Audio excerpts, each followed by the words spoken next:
Welcome to We Love to Hate Everything. I'm Jody, and along with my long-distance bestie Amahhnnda, we live to break down all the things we love to hate. Each week, we scour TV, TikTok, and pop culture and deliver you our unfiltered, snarky takes on everything. Take a moment to subscribe on YouTube so you catch all our live streams and shows, and follow the links in the banner to subscribe to our free weekly podcast and 2 Patreon shows, We Love to Hate TV and Total Request Podcast, where you request the shows and we break them down. Once subscribed, you have instant access to our massive library of hundreds of past shows and recaps. We promise you'll love it.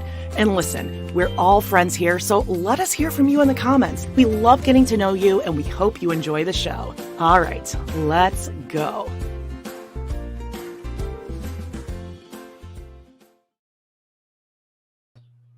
Hello, everybody. Happy Sunday. Walter, say hello. Say happy Sunday. How's everyone? We're coming up on the end of June here, getting into July. And Jody, I'll be back next week. But for today, I have a very special guest again. One of my best buddies in the whole world who happens to be moving to Calgary in like 2 months. And I could not be more excited. She has a couple podcasts too. You all know her. You all love her. It's Justine. Hi, Justine. Hey, Thank you so much for having me. I just noticed your poster is not behind you. So when I was selling my house, I took it down because I didn't want to like scare anyone off. And then I just haven't put it back up again. But once I move in the new house, it'll be the first thing you see the first time we record. Obviously. So yeah, it's a picture of it's a poster of Snooki and Ron just like being and we're spiraling. That episode is so funny because there's a really funny shot in it. It's like this episode of Family Vacation where they stay up all night, obviously doing cocaine the entire time. Especially like, Ron. Oh, I mean, Jesus Christ. But like then they go to like that club during, it's like 8 o'clock in the morning. And like it's like Senior Frogs, I think. Yeah. And then there's just this, like somebody's going around with balloon animals. And then there's just this hilarious like editing choice where it just smashes to Ron and he's just just slowly starting to come down. He's wearing a balloon like hat over his like backwards hat. Oh God. He's like drunk, like trying to play air hockey with like a 5-year-old kid. And Ronnie's like, leave the baby alone. Come on. What are you doing? Well, thank you for joining me. You guys have all been so wonderful to do this with me. You have no idea how much I appreciate. I've been looking forward to it. I'm drinking some wine. It's 12 o'clock where I am, so nobody judge me. You're Snooki and Ron right now. Exactly. I'll be spiraling by the end of this, so let's do it. Yeah, and I told you I was excited about this because you and me I think have the most similar taste in TV and not so much movies because you're like you love all this weird shit, but like horror. But I mean, our TV shows are pretty much like right on point with each other. So yeah. This should be good. Everyone's here already. Hello, Jean. Jean is here. Hello, correspondent. Cody's BFF trainer Bill is here. I love some of the names. The relish tray is somebody's name. Mary's Wet Bar. Erica. Hello, Erica. Hi, Erica.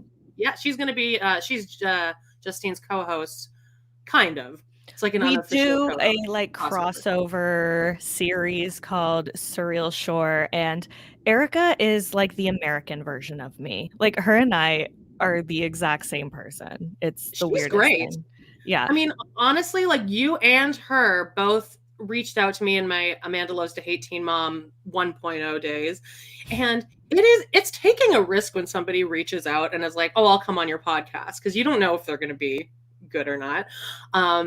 And both of you, actually everyone I have not had a single like stinker at all, but like both you and her, like it was just like immediate like chemistry, and it was just completely random. So you guys are both you were meant to be podcasters. Yay.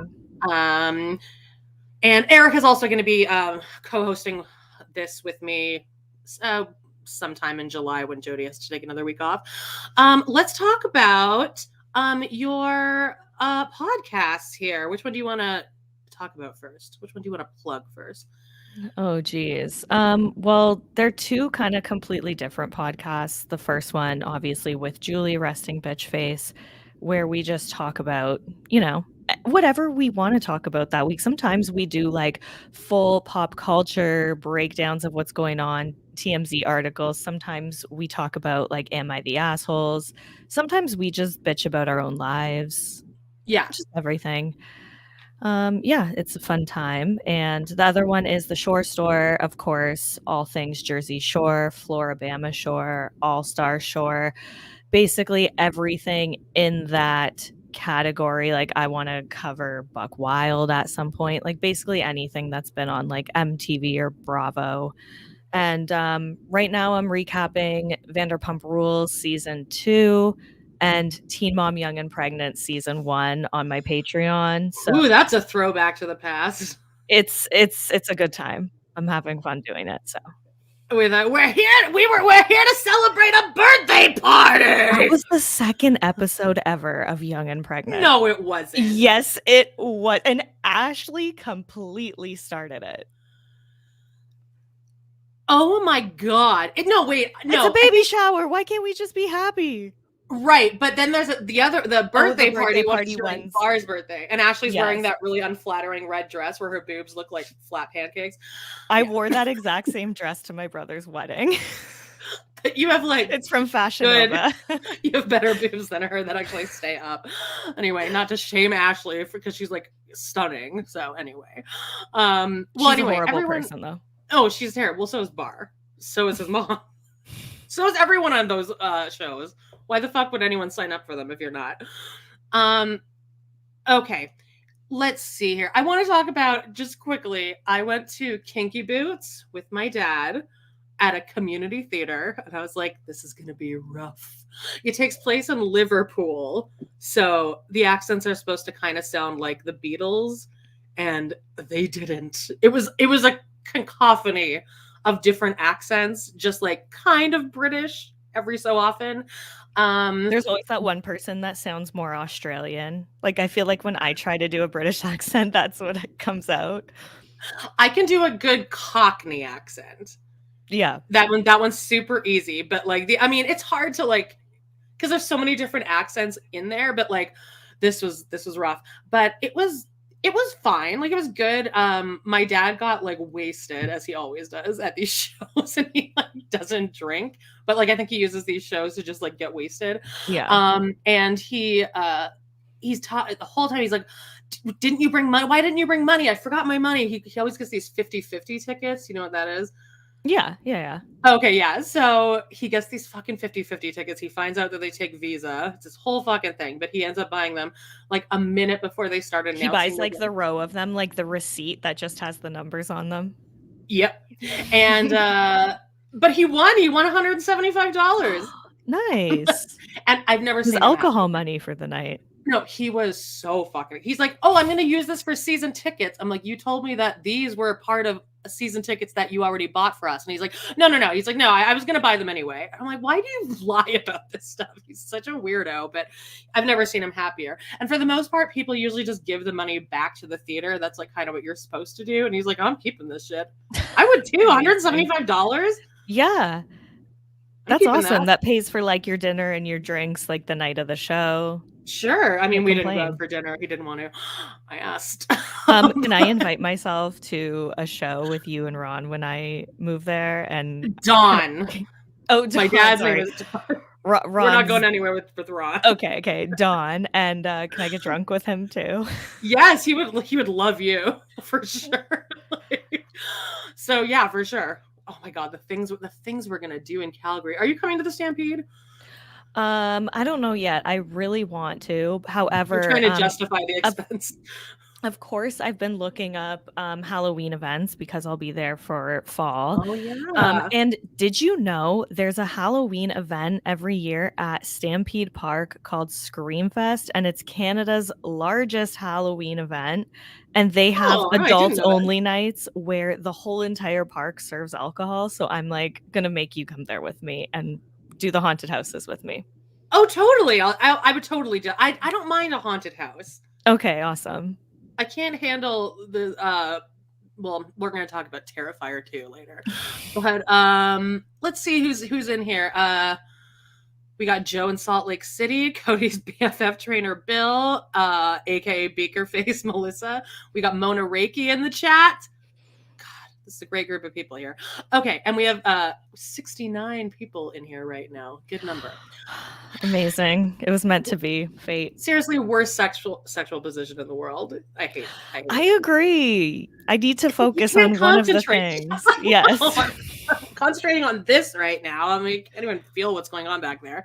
Yeah. Let me talk really quickly about what I got lined up this week for all of our shit.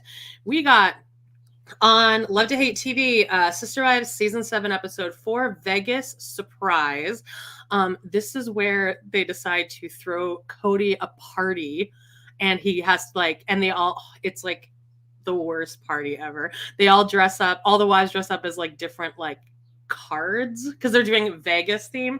Robin's I remember the episode. Yeah. Oh yeah, Robin's like, I think that we should just do like a Vegas theme, you know? I'm like, brilliant. Here's Cody wearing a fucking he's so miserable. Oh my god. He feels like such a dipshit and he looks like what? They all dress up as a different card, and Robin of course gets to be Hearts. And then on TRP, which, let me explain this again, because I actually explained it last week and I messed it up even. I made it more complicated than it needed to be.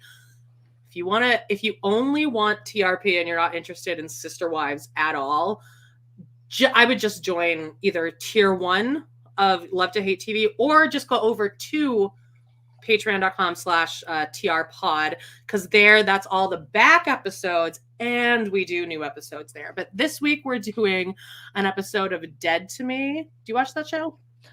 I've never seen it, but I've had a million people tell me that it's incredible and I have to watch it. So it's really good. It's actually kind of difficult to recap good episodes. Like, it was like one of our shortest episodes because it's hard. You can't really snark on it that much when you just get a really great episode of something. The performances are great, the story's great. We still had a shit ton of fun, and we we still snarked on it a lot. But you guys are good at doing good shows too. Like, when I hear you guys talk passionately about a good show with good performances, they're also really good episodes. So oh, okay, well, thank you. Okay, good. Thank you. Great. What else? And then on Amahhnnda Loves to Hate Teen Mom. Jesus Christ, I just had a stroke. Amahhnnda Loves to Hate Teen Mom this week. It's Teen Mom OG season 5 episode 7, First Time for Everything, which I'm just noticing now in the banner that I misspelled. Time. Cool. First Time for Everything. That's how Leah would spell it.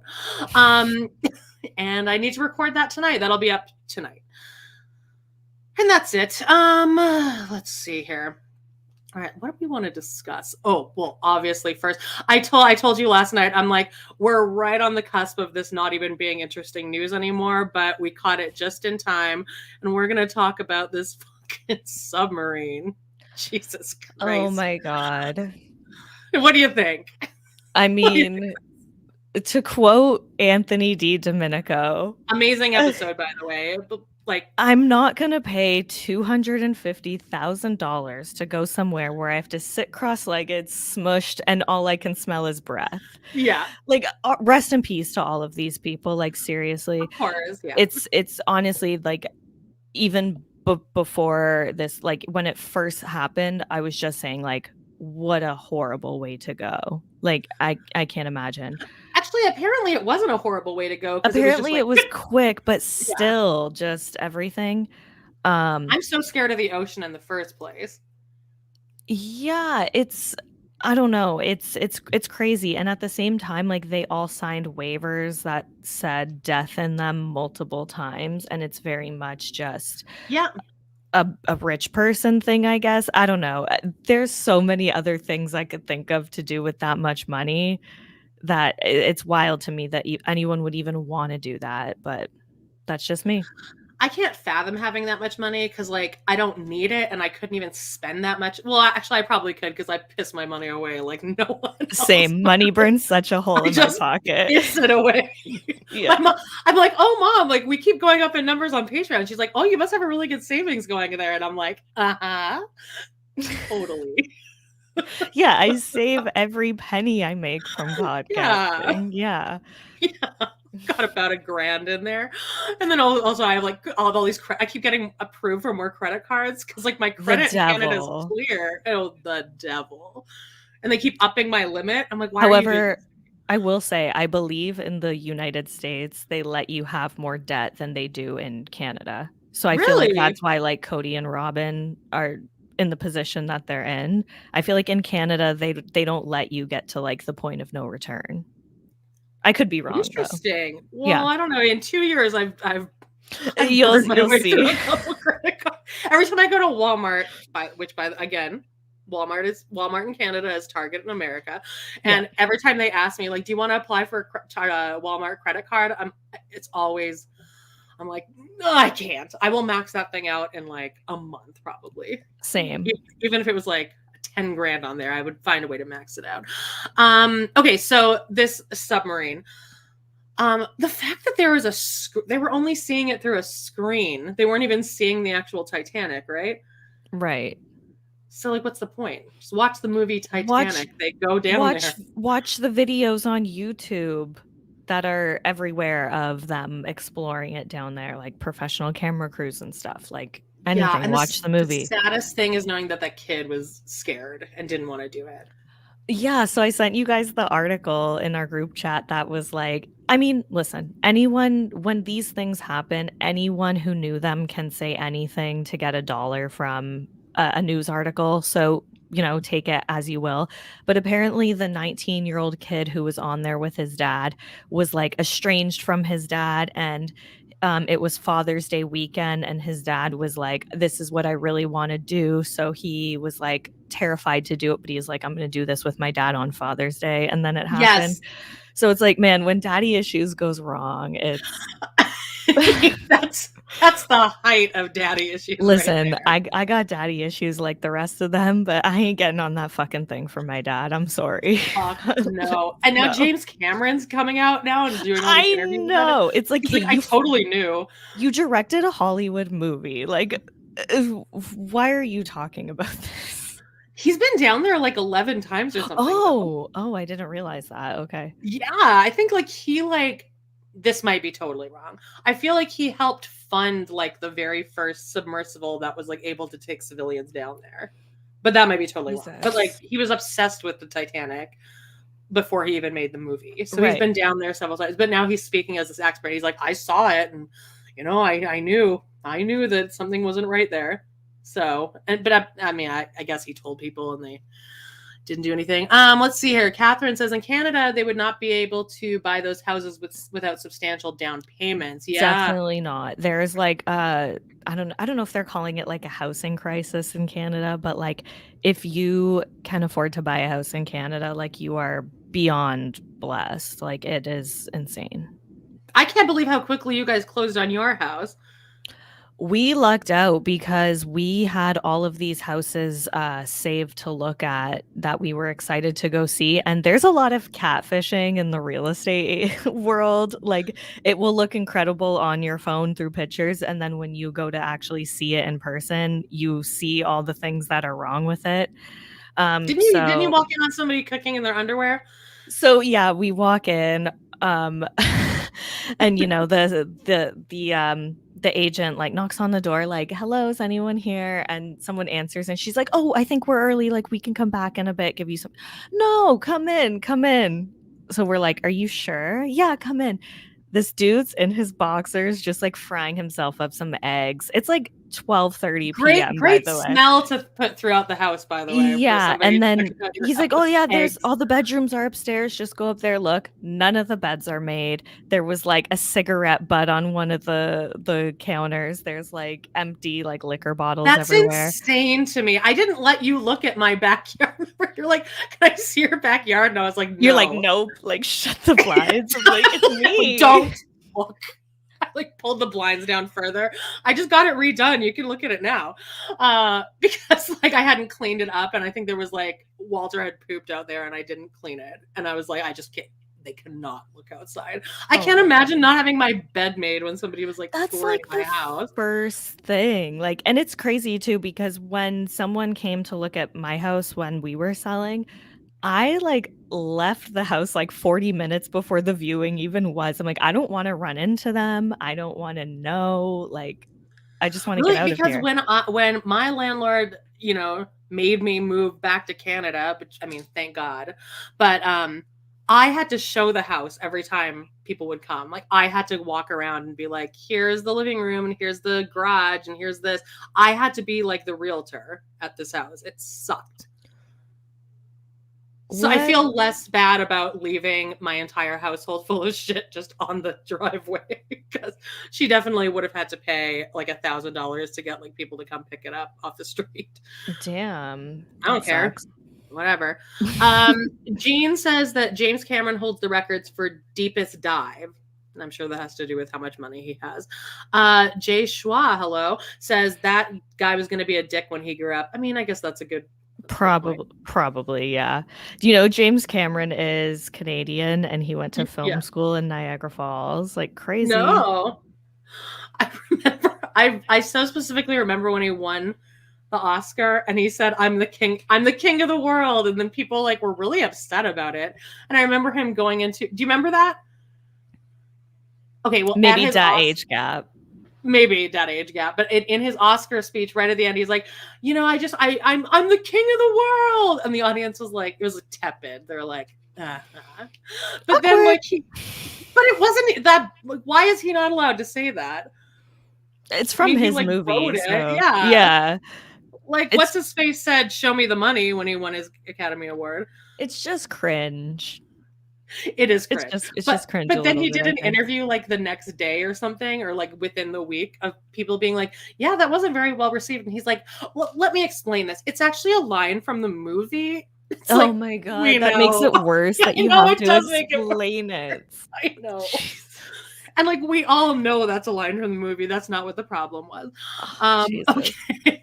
But anyway, but it was, I mean, I went over to my mom's house for dinner. She made ribs Amahhnnda and blueberry cheesecake. And we were watching the news because I never watch the news because I don't have cable. So we went, I'm like, I would like to watch the news and see what's like going on. And everything's about this Oceangate thing. And at this point, this was Monday. Well, Wednesday. It was right at the time where they were about to run out of air. And Justine, I have never heard Ron speak so much. He was fired up. He was fired up. He was like standing up and like acting stuff out about this. Like he was obsessed with this thing. So it brought us. What was he saying? He's very, very intelligent. He's a very intelligent man. He doesn't really talk that much, but like when he was just talking about like, oh, he knew like all like the numbers, all the facts, all the like the amount of oxygen they had. Like he knew everything. But anyway, it turned out that that the thing just went down and then just immediately like imploded.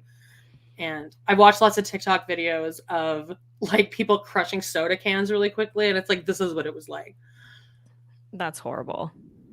Well, better than like sitting there like with like at the same time, why would you even want to do that? Like that's what blows my mind. It's like, for that amount of money, you can take a private jet somewhere.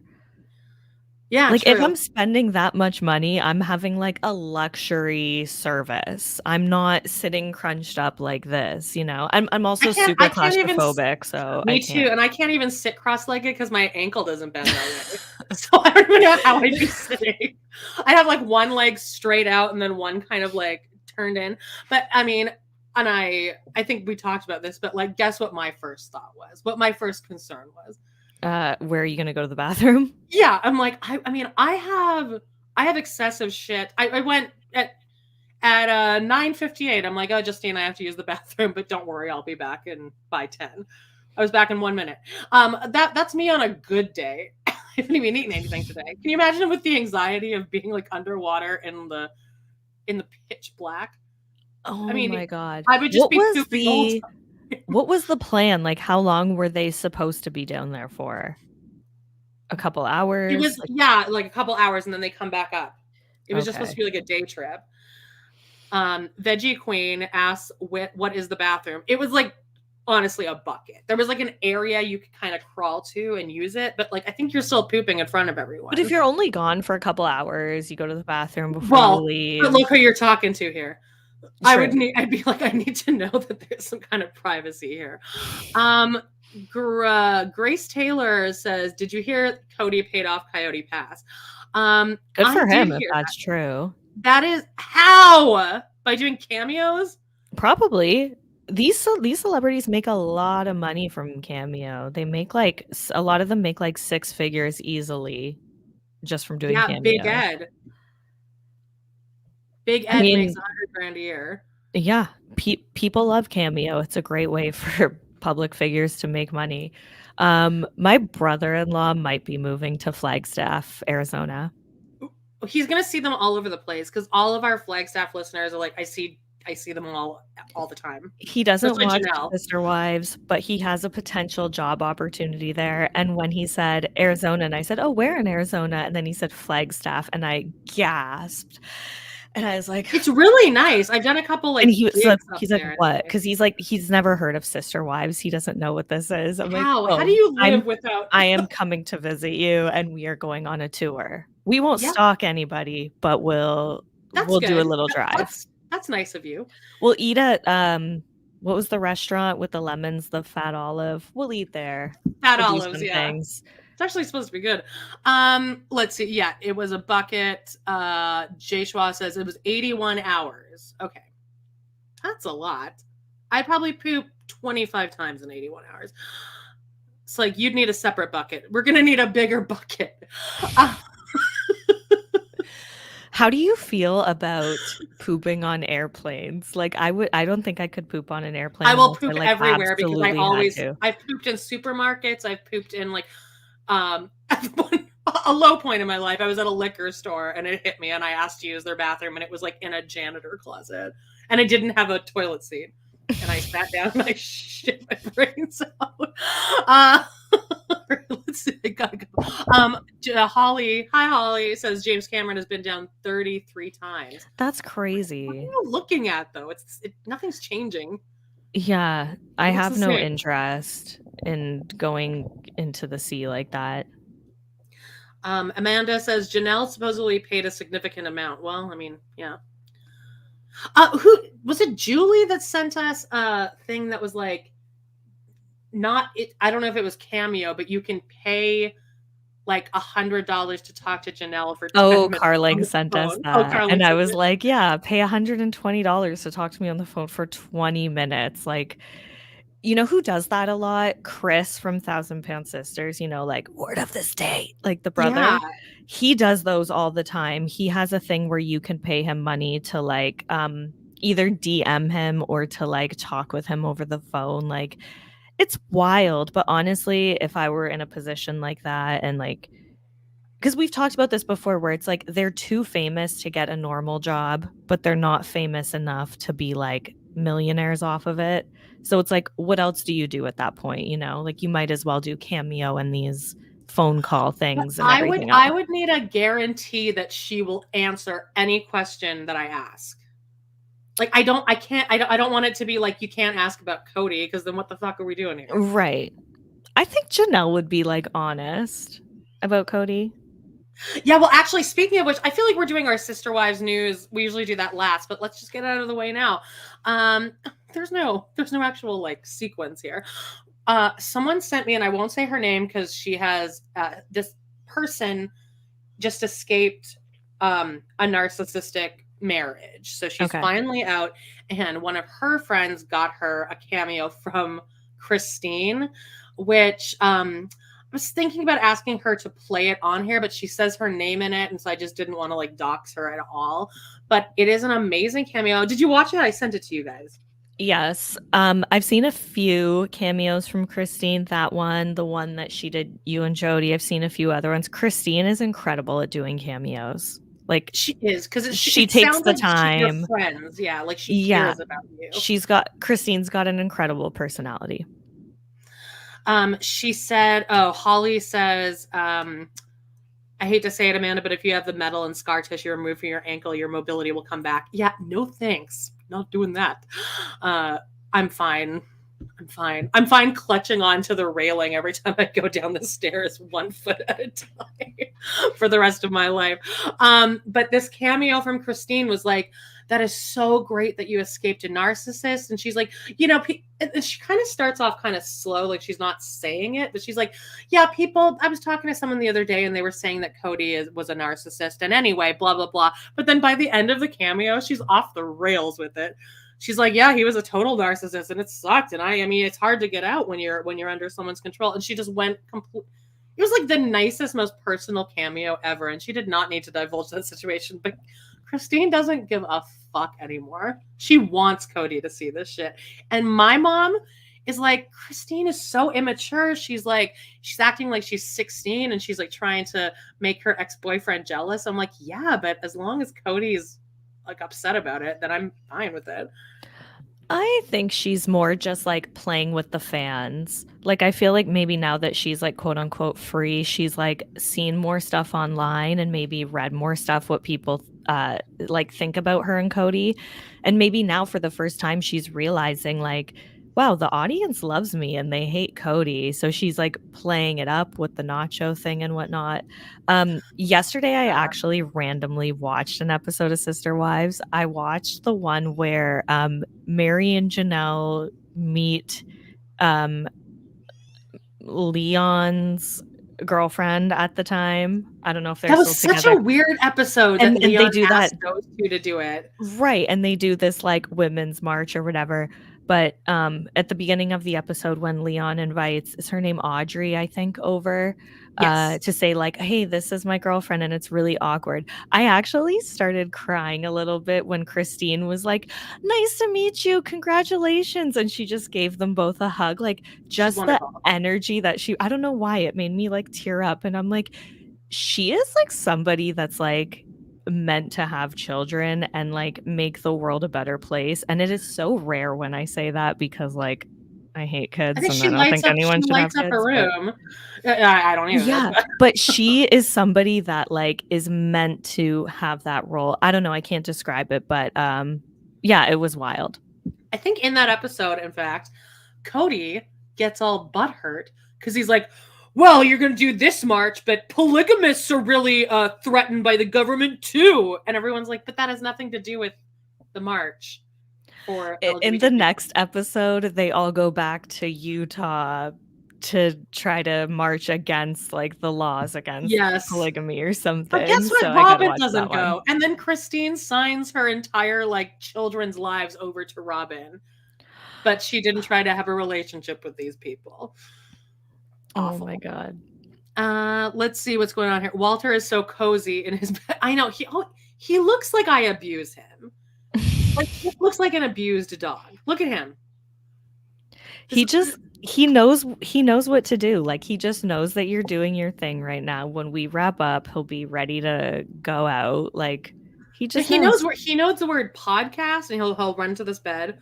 I'll say uppies and he'll go up the stairs. Like he knows words. So cute. Walter, Stinky. Where's Mom? Where's Ron? Yep. You're not the most spoiled fucking dog in the world. Let's see. Grace says, what would you pay to see the Sister Wives cast on Survivor, or I'm a celebrity, get me out of here?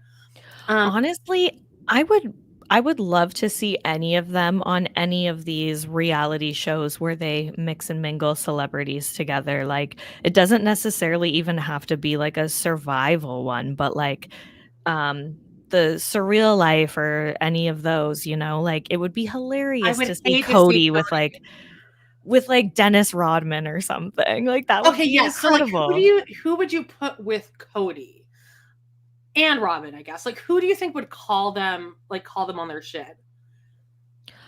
I would love to see Tom Sandoval and Cody Brown go at it, because although Tom Sandoval, some can argue, might have similar traits, in Tom Sandoval's mind, he's the complete opposite of Cody Brown. So I would love to see them go at it.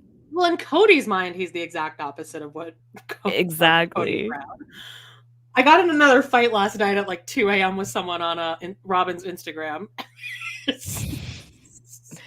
I would also love to see Robin with like Farrah Abraham, or like somebody who is so like fake boobs, BBL, like dresses really provocatively. And I would love to have like them in the same house together and how they would work together.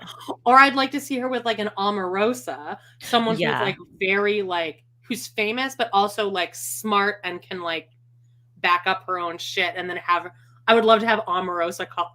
Robin would actually cry real tears if Omarosa. Imagine Robin on The Celebrity Apprentice back in the day. Like, Cody, I think we should just sell our jewelry. Like, can you imagine her being team leader?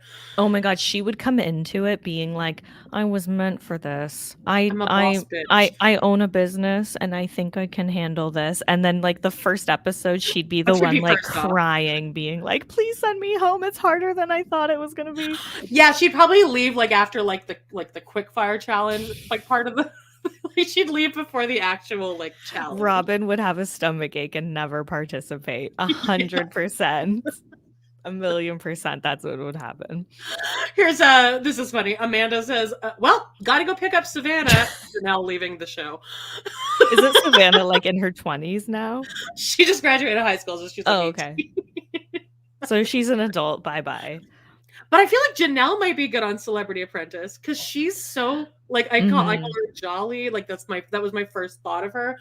Which now rewatching it, she's not. She's a shady bitch, but she can say the shadiest shit and get away with it because the way that she says it just seems very jovial.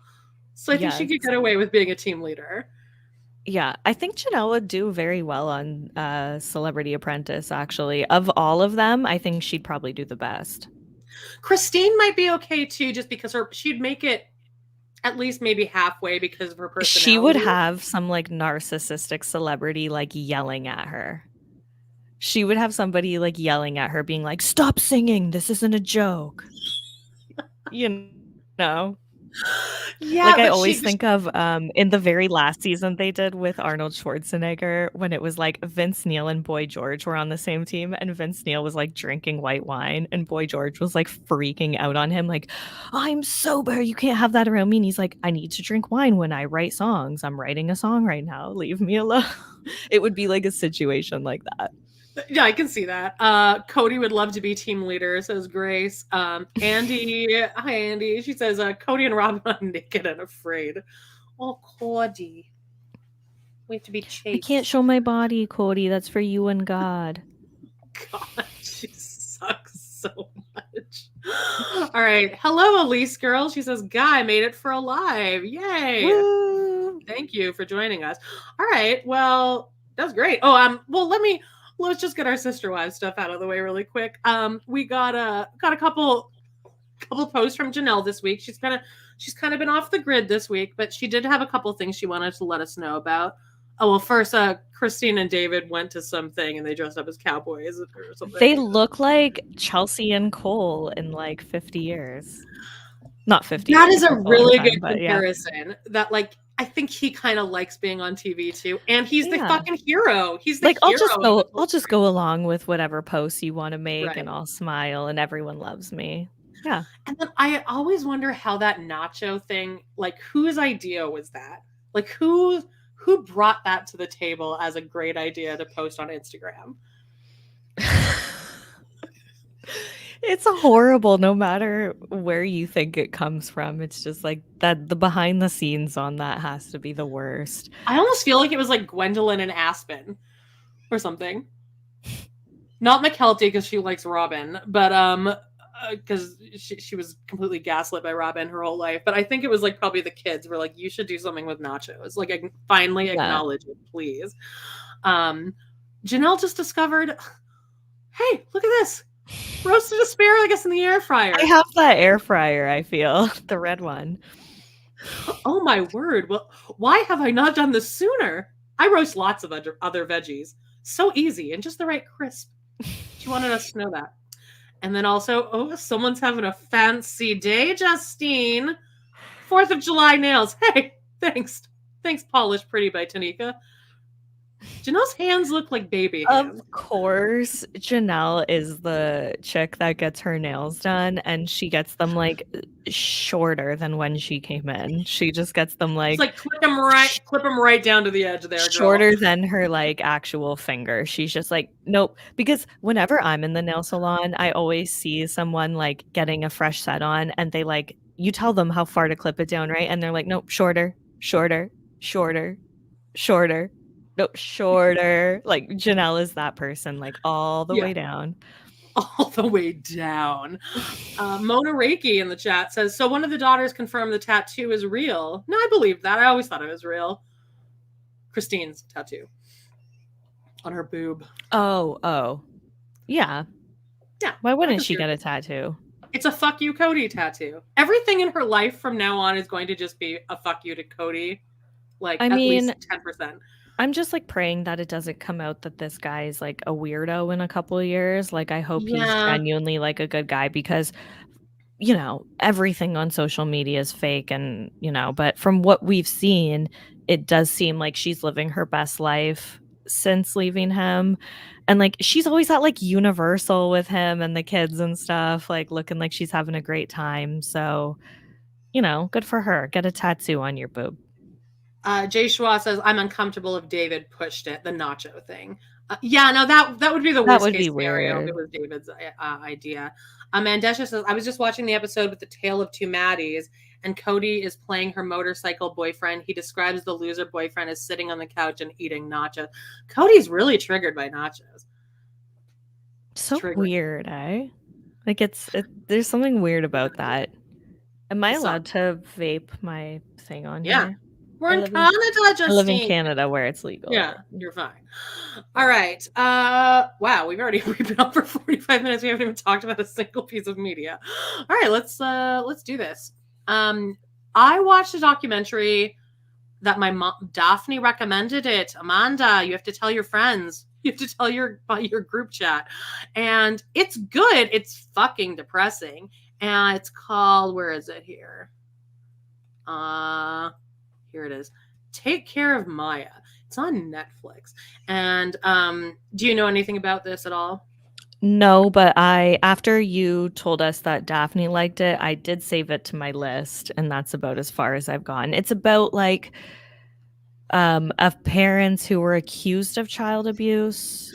Yeah, so right? She had some very rare like disorder as a kid, and it was a Munchausen by proxy, but like the opposite. Like the doctors all felt like it was Munchausen by proxy, and they made Maya stay in this hospital for like 8 months or something like that, and she wasn't even allowed to like see her mother. And then she was given this like conservatorship type thing with like this social worker who like already had been like under investigation for her own child abuse and stuff. And I mean, you can look this up anywhere, but the mother was so upset about all this, and she was like, she couldn't even see her. They wouldn't let her see her at any of her court appearances. And then the mother unalived herself. And then right after that, they investigated it, and it turned out that, yeah, she did have this condition, and she was actually sick. And it's just like super, super fucking tragic. And then my mom just said, Amahhnnda, it's just another example of that American healthcare system. So, which it is. I mean, it is. It's very, very sad. Yeah, like watch it. Oh, people in the chat look like they watched it. Yeah, watch it. It's depressing. It's not like I'm gonna like sit and rewatch it, but like it's a. Is it 3 episodes? Is it a one? One. Okay.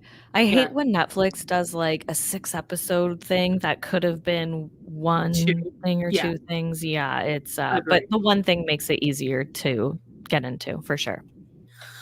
Okay, let's see what else. Okay, let's talk about now. I watched this yesterday. Took me 3 hours, but I was completely engaged in the entire thing. Where is it? Let me find it. Is it this? No, damn it. That was supposed to be a surprise for later. It's it's The Idol. Where the fuck is it? Yes, Sam Levinson's The Idol. Okay, this thing is wild. This thing is fucking wild. I'm so excited to heir your thoughts. Is it this? There we go. There we go. Yeah. Gotta get that media. Abel Tesfaye and Lily Rose Depp. Okay, I think Lily Rose Depp is a very good actress. The first 30 seconds of the first episode, you can see her acting skills right there. It's incredible. She's gorgeous. She's got a hot body. I love her in this role. I mean, she's really naked pretty much the whole time. Even when she's wearing clothes, she's still It's a Sam Levinson show. Yeah, but this is Euphoria, like, even worse. This is worse than Euphoria. At least Euphoria, so? like, yeah. Euphoria is heavier in, like, the drug exploitation, I find. This is more into, like, the sex, I find. Right. You know what I don't like is that so it's her I knew nothing about Lily Rose Depp. I knew even less about The Weeknd. I hate him because his character is so, like, awful, but I see where it's going. Andy right here says The Weeknd is a terrible actor, so fucking corny. Okay, so the very first episode, I thought the exact same thing. I have a long history with The Weeknd, very, very long history. That doesn't surprise me at all. Being from the GTA and whatnot. What's the GTA? Greater Toronto area. Ah, okay. Because he's from Scarborough, one of the boroughs of Toronto. So he, I thought that at first. I was like, oh, he's so bad. And he is bad. But I think it's purposely done in the way where his character is purposely trying to make you feel as, like, uncomfortable as possible.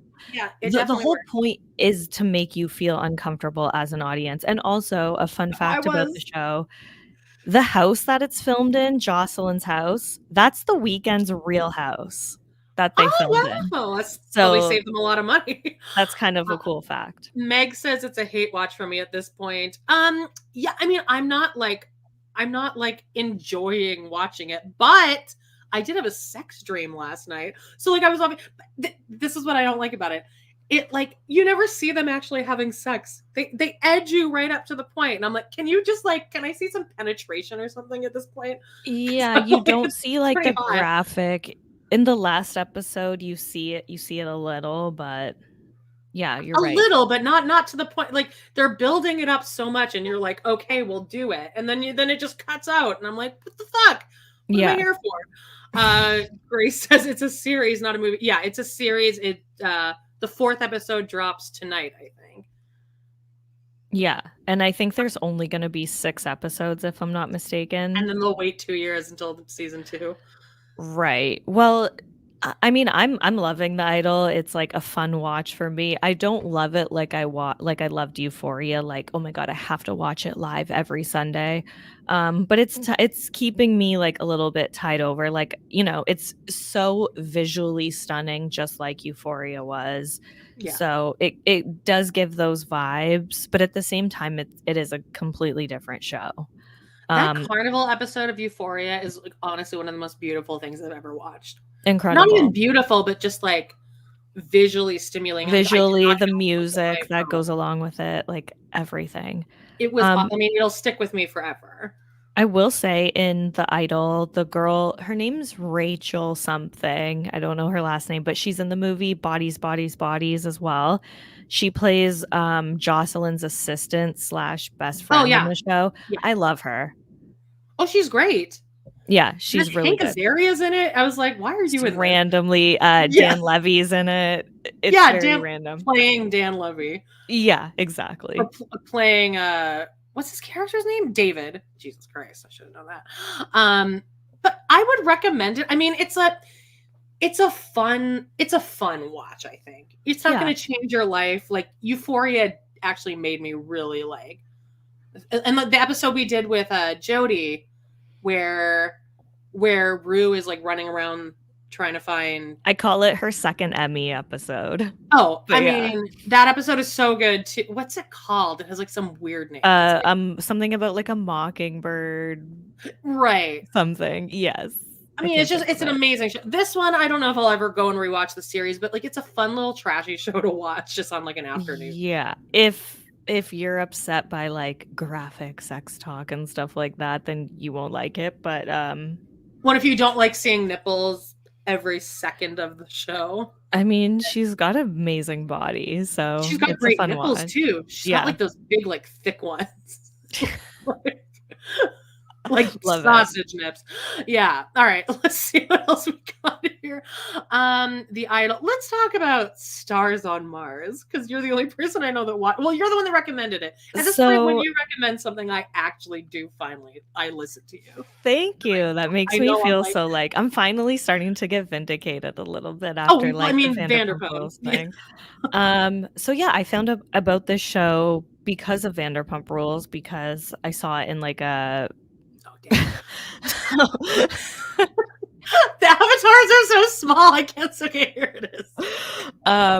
Because of course Tom Schwartz is on it, but to me it's like an all-star cast because it's him, Ronda Rousey, Tanashi, Ariel Winter, Christopher Mintz-Pies, who most known as McLovin, of course, Marshawn Lynch, who's like the funniest person in the NFL world ever.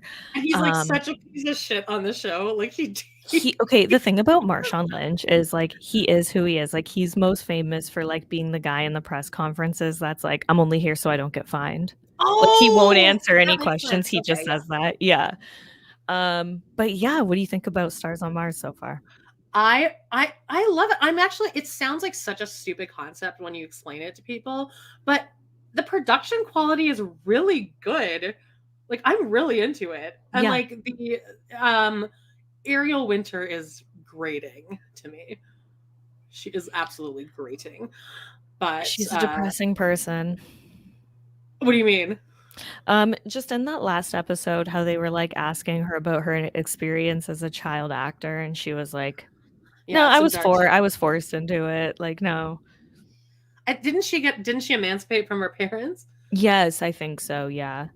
Yeah. I mean, really, I'm there for Tom Schwartz. Like he's very charming. Annoyingly charming, because I know I shouldn't like him, but like if I entered Stars on Mars somehow and he was there, I would totally try to be his friend the whole time. Wait. Like, why shouldn't you like Tom Schwartz? Because everyone knows me. I'm like team #justice for Schwartz. And well, but you also hate Katie. Yeah, I do. Like but just in general. You're right. Because I think that he's like super gaslighty. He's like a guy. He'll like push her to the edge until and then he gets her until she's screaming, and then he's like, "Whoa, you're being crazy now." It's interesting. I don't view it that way, like at all. Okay. I mean, I think he's very emotionally stunted and like immature. Wait, here we go. Met, Tom. Yeah, Andy says, I met Tom Schwartz a couple weeks ago at his restaurant. He was pretty nice. I don't watch Vanderpump, though, so I have no context. That might be the best way to meet Tom Schwartz. But he is, like, charming. He's good looking. But, I mean, I feel like within 5 minutes of meeting him, I would know immediately, like, oh, this is not somebody that you date. This is somebody that you have, like, you know, friends with benefits at the very most. Right. My problem with him and Katie is that I always just felt like, yeah, he was never the best boyfriend. Like, I'm not saying, I never thought that he was like this stand-up guy or anything. Like, he's still like a dipshit guy. But I just thought that like he was always just himself, and she would always try to like force him to be somebody who he wasn't. And then she would get more mad at him that he wasn't that person. And she would just like yell at him and be like, why aren't you this way? And it's like, he has shown you for like 10 years who he is. So you need to just like stop yelling at him and just like accept him for who he is. And in the whole Sandoval situation, I just feel bad for him because I'm like, man, if that's your best friend in the world of 20 plus years who's doing this, like, what are you supposed to do? Sorry, if you were Sandoval and I was Schwartz, like, I wouldn't rat on you. You're my friend. I'm gonna have I your know back. that is the thing.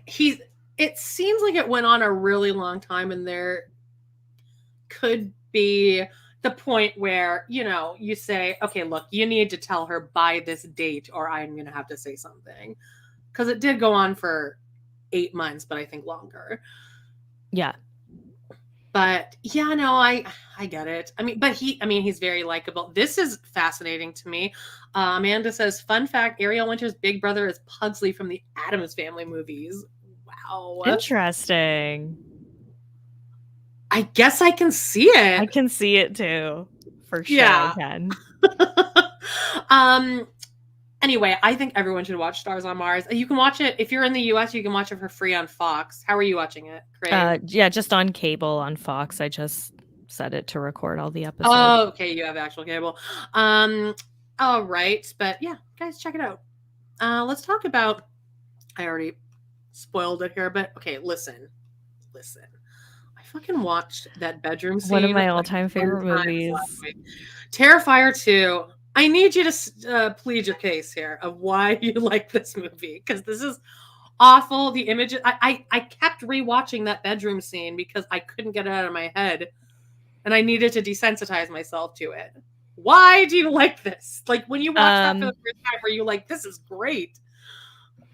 Well, I watched the first one first, like years before, and I was like anxiously waiting for the second one. So yes, when the second one came out, I watched it in the theater. Love the bedroom scene. I was like laughing along with Art. I thought it was incredible.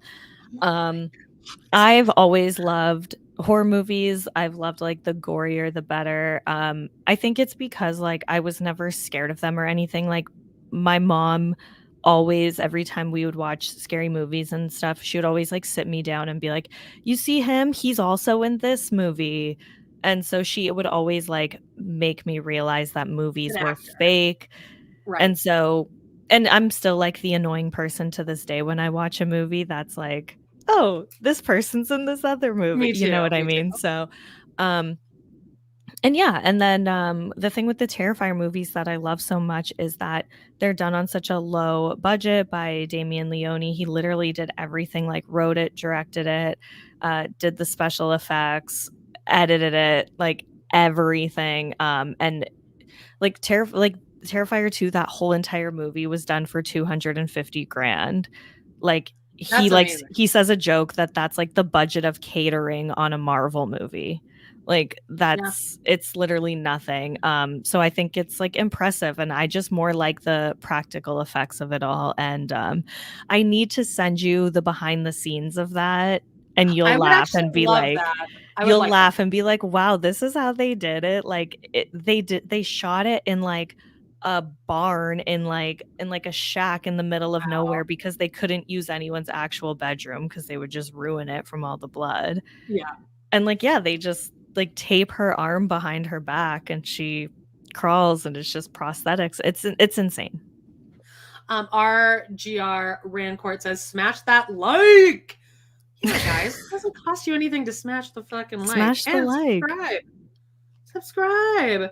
My Auntie Debbie gives us like a tip of $15 every time we get 1,000 more. I really want to go to her like lake house. Oh, no, I asked her about that. She said, yeah, you guys can all go. Can we please go? Yeah. We'll record like a live podcast. It's not like Vanderpump Rules going to, or it's not like the Hamptons. It's like in the middle of nowhere in Alberta lake house. Good. But I mean, there's a liquor store down the street. So I'm so excited. So we're fine. It's going to be such a change for me. I'm so excited. Oh yeah, you're gonna love it. Yeah, but no, you don't like Tusk though. We had a whole bunch of listeners watch Tusk last week and like messaged me and was like, "What the fuck?" I didn't hate Tusk. I just I'm more just of like a slasher type of person in general. But Tusk was more, I don't know, Tusk was just weird. Like that's the only way I can describe that movie. So oh, God. mean, I like a horror movie like Paranormal Activity or The Ring, The Grudge, Okay. All great Scream. movies. Like where you don't really see anything. All right. Okay, you're not watching Cruel Summer, are you? I want to, but unfortunately in Canada, You have to pay you for it. gotta pay a lot of money to watch it. So I've been paying for it because I am fucking hooked on this thing. They do a great, I mean, every single episode, the last 5 minutes has like an insane plot twist. So I'm impressed with it. I think you would love it. And also you like music. I don't even care about music, but like you love music. So like you would love this. it's like set in the 90s or something, right? It's set in like these people are my exact age, like me and Carling's exact age, where it's like 1998, 1999, then the year 2000. They're like finishing high school. Mandesha says, where do you stand on Troll 2? That's interesting because me and Jody did a TRP episode on Troll 2. No, it wasn't on Troll 2. It was on like the worst movie ever made documentary, and it's about Troll 2. And one of my friends is in the movie. I remember this. Yeah. And you got the cameo. There was like a cameo involved. You like got. Oh, that's right. Jody had got us a cameo yes. from the guy. That's right. I forgot about that. I forget what it's called. It's like the worstest movie ever made or something like that. I've never seen Troll 2, but I've seen that documentary. It's a great documentary. Justine, you should definitely watch it. And I think it's on like YouTube for like free. I feel like that guy is probably somebody that would go to like every con that there is. He's Cody Brown. Like he is Cody Brown. He's just so proud of that one thing that he did. Okay. What else I got here? Okay, I need to talk about the bear because I'm pleading for help here from all of you lovely listeners. Even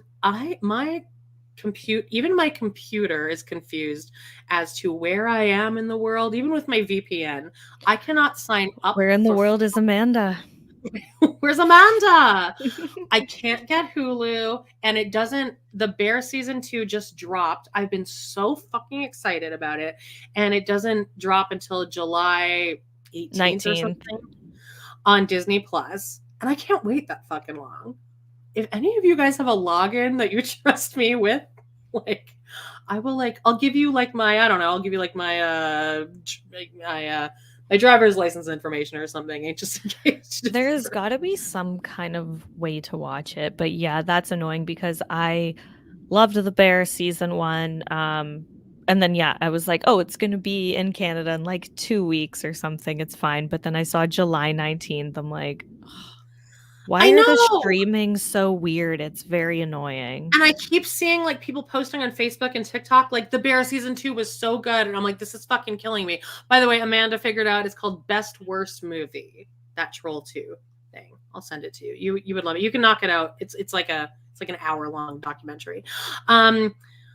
Yeah, if anyone wants to give me your login information for Hulu, pretty please. That's how I'm feeling right now with Bupkis on Peacock, because in Canada we don't have Peacock in Canada, so it's on Showcase, which is like an actual cable show, and they're just showing it weekly here.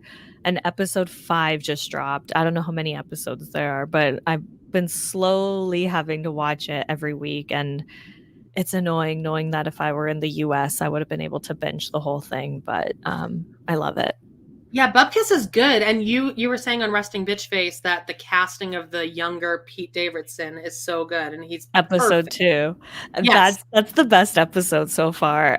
Him with Bobby Cannavale or whatever is like the uncle. Yeah. And Joe Pesci is his grandpa. Joe Pesci? Yes. Joe Pesci's, and Edie Falco's his mom, which is so funny. There's like an episode where she's out eating and she's like, I'm Pete Davidson's mom. Like, Marissa Tomei played me in the movie, because in King of Staten Island, Marissa Tomei. Oh my god, that's right. Oh, that's funny. I like that. Yeah, I need to watching that. I'm still working my way through Top Chef now. Like Do you I'm think really Pete Davidson's hot? I think he's got a big old dick. But like when you look at him, are you just like attracted to him or no?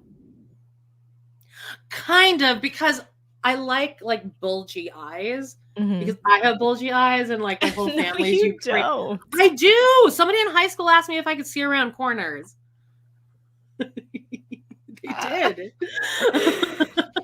No, I like that kind of bulgy eye look. It's just very my whole family. We're all Ukrainians, so we all got big features. So yeah. I mean, I don't know what his like sex faces would look like though. They might be a little horrifying. See, every time I find myself starting to get attracted to him again, I just think about how he branded Kim Kardashian's name on him and he tattooed her kids' names on him. And then I'm just like instantly turned off again. What did he do with that? Did he get them covered up?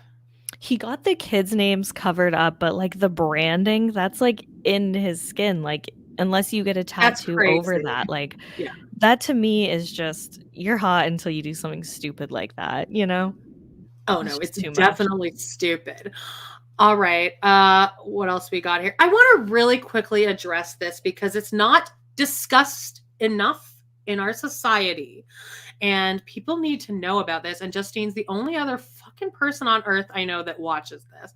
And it's like 100 years old. Love on Netflix. One of the best shows of all time. It's a terrible title. I mean, it's a good title for the show, but like it's hard. You can't type in love. You don't. But by just seeing like love, you have no idea what it's about for sure.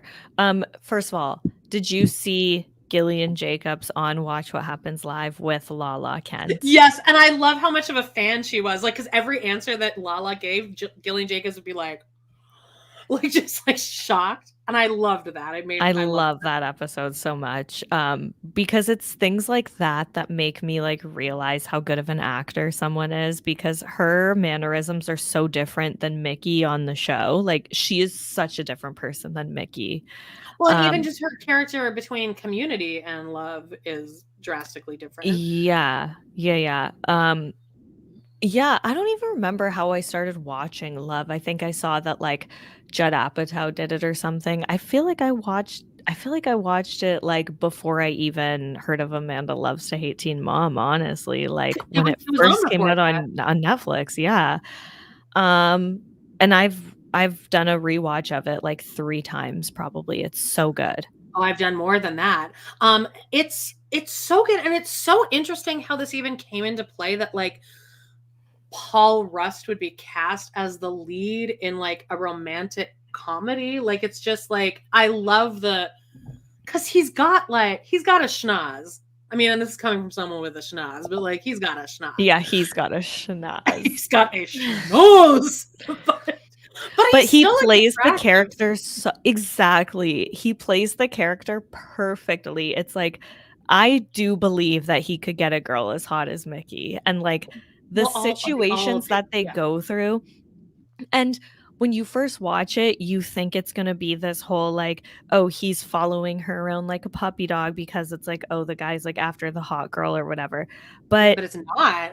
It's not like that at all. It is so back and forth and so perfectly done. And for me, I would say if you're a fan of the movie Funny People that Judd Apatow that's a great comparison, and I love that movie. Very like hilarious, but also dark at the same time, like perfect dark comedy. Like, yeah.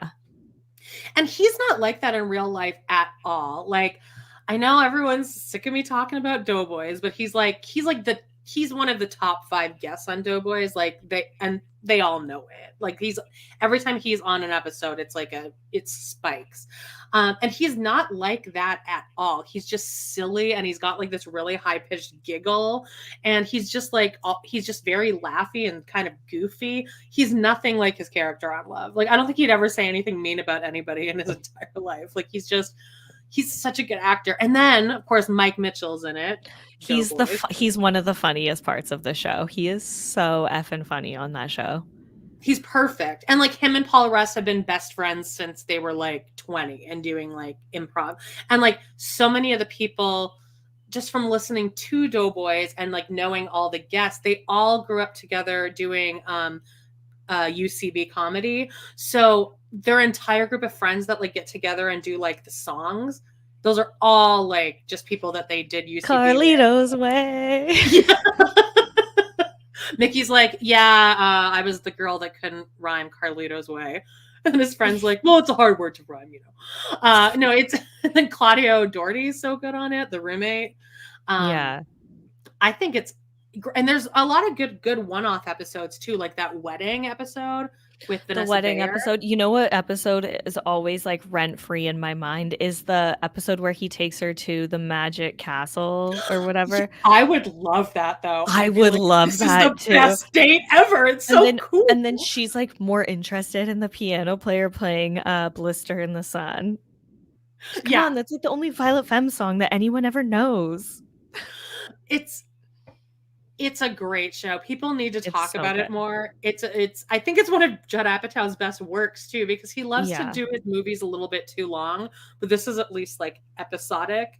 And I wish it would have like one of the only things that doesn't have a Leslie Mann in it. Like, yeah, his daughter's in it, but she's incredible in it. She's like one of the best actresses out there. She's like 13 in that show.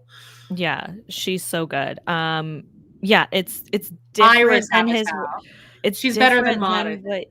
It's different than what he normally does, but also on brand with him.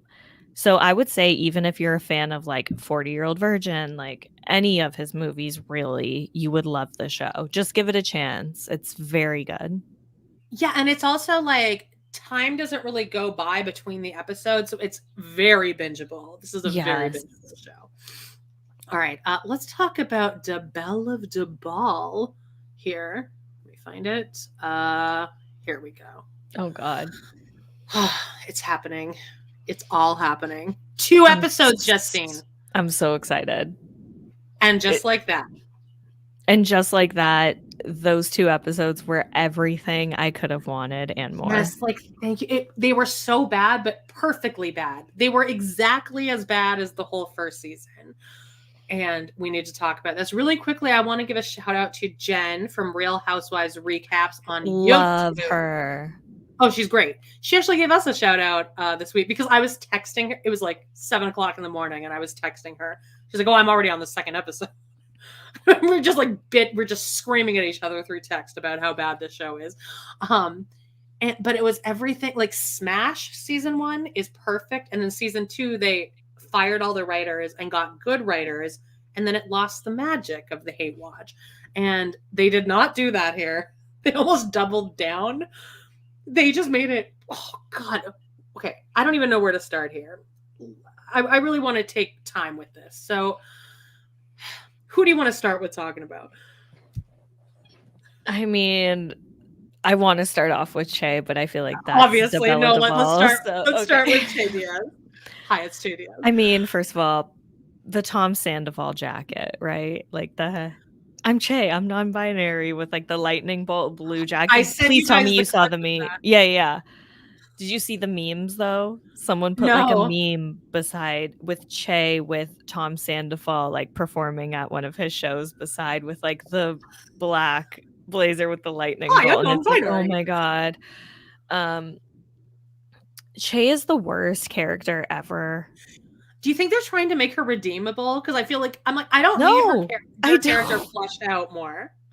I need them to just kind of be in the background and just come in and be annoying and then leave. But I don't want to feel sorry for them. Also, sorry to jump ahead, but there's another Vanderpump Rules crossover in And Just Like That. So, you know, when Miranda's stranded at the beach and she calls Che to come get her. So where they're stranded across from is the seafood restaurant where Jax proposed to Brittany on Vanderpump Rules. Are you like the only person on earth that knows that? Well, no, because I saw it online. So okay. I'm trying. Oh, here, I found the clip. Let's see. Can you see it? Yeah. Yes. All right, let me turn this up. It's a 2-second clip, but it just tells you everything you need to know about what season 2 of And Just Like That is. What do you think? We got it. Hey, America, I'm non-binary. Like, shut up. Shut up. Che is the worst character ever. I think this is the true personality of the actor. AZ says that. Yeah. See, this is interesting to me because Amahhnnda, you know the actor before this. I don't think I know the actor outside of this role, honestly. I saw them on Broadway in Spamalot, and this is back when they went by she, but I mean, I guess that doesn't matter. But amazing voice, and they seem cool. People like seem to want to work with them, and they were on Grey's Anatomy. But their Instagram is just as cringy as Che Diaz is too. It's like Che Diaz's Instagram. Interesting. But they know that they're not liked. So what do you do? Like, what do you do if you're like an iconic character, but you know that everyone hates you? Like, do you double down? You just have to do the character because that's... Or do you try to make them likable? Because I feel like I'd want to make them likable because I can't stand the idea of someone not liking me.